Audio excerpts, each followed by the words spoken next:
আপনারা নিশ্চয়ই খেয়াল করেছেন যে অনেকে অনেক কিছু বলে, ওয়াদা ইত্যাদি ইত্যাদি অনেক কিছু বলে, তাই না? আমি কিন্তু কখনোই আমার নির্বাচন আজকে থেকে না, সে 1977 সাল থেকে, যেদিন যখন একই দিনে রহিম ভাই, আমি, তারপর ঢাকার সাবেক মেয়র হাসনাত, সাদেক হোসেন খোকা সহ আমরা একসঙ্গে 77 সালে আমরা কমিশনার নির্বাচিত হই। ওই সময় আমি সম্ভবত সর্বকনিষ্ঠ কমিশনার ছিলাম। খুব অল্প বয়সে, 27 বছর বয়সে আমি কমিশনার হয়েছিলাম। তো তখন আমি কোনো প্রতিশ্রুতি দিই নাই। 91 নির্বাচিত হয়েছি, কোনো প্রতিশ্রুতি দিই নাই।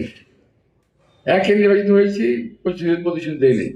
কিন্তু আমি কিন্তু প্রতিশ্রুতি ছাড়াও আল্লাহর রহমতে আপনার দোয়ায় অনেক কাজ আল্লাহ তাআলা আমাদের করিয়েছে। অনেক। আপনাদের লিফলেট গেছে নাকি? একটা আমি লিফলেট দিচ্ছি।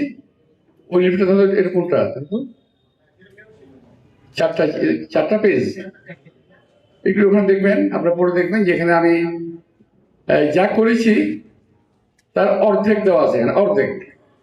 কারণ মেয়র হিসেবে ঢাকা সিটি কিছু কাজ করেছি, আবার মন্ত্রী হিসেবে সারা বাংলাদেশে কিছু কাজ করেছি। আমি এখানে শুধুমাত্র সম্ভবত ঢাকা সিটি যেগুলো করেছি ওগুলো আমি করে দিয়েছি।